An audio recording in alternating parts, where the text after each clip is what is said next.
விழுப்புரம் மாவட்டம் கூட்டேரிப்பட்டியில் கனமழை நிவாரணமாக 2000 ரூபாய் வழங்க வேண்டும் என்று கூறி அப்பகுதி மக்கள் சாலை மறியலில் ஈடுபட்டிருக்கிறார்கள். கூடுதல் விவரங்களை களத்திலிருந்து நமது செய்தியாளர் கலிஃபத்துல்லா வழங்க கேட்கலாம். உங்கள் விவரம். வணக்கம் கோபால். கடந்த 30ஆம் தேதி பெஞ்சல் புயல் கரை கடந்த போது விழுப்புரம் மாவட்டத்தில் வரலாறு காணாத மழை பொழிவை சந்திக்க நேரிட்டது. இந்த நிலையில் விழுப்புரம் மாவட்டத்தில் புரட்டி போடும் அளவிற்கு கொட்டி தீர்த்தாத கனமழையின் காரணமாக பல்வேறு இடங்களில் வெள்ளப்பெருக்கு ஏற்பட்டு ஆயிரக்கணக்கான வீடுகளும் பல்லாயிரக்கணக்கான ஏக்கர் விவசாய நிலமும் பாதிக்கப்பட்டது. இந்த நிலையில் வெள்ளத்தால் பாதிக்கப்பட்ட வீடுகளுக்கு வசித்து வரும் குடும்ப அட்டைதாரர்களுக்கு தலா 2000 ரூபாய் நிவாரண நிதி வழங்கப்படும் என தமிழக அரசு அறிவித்திருந்தது.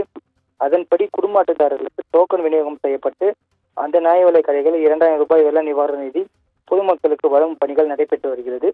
இந்த நிலையில் திண்டிவனம் முழுவதும் 2000 ரூபாய் வழங்கப்பட்டது.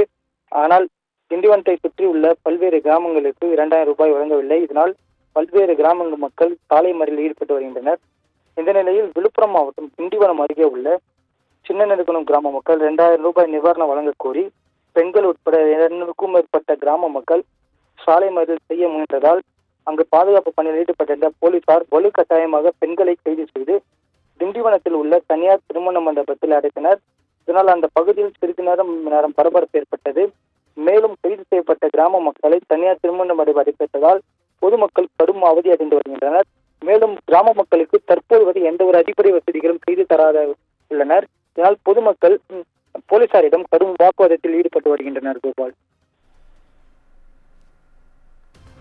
உங்கள் விவரங்களுக்கு நன்றி கலிஃபத்துல்லா.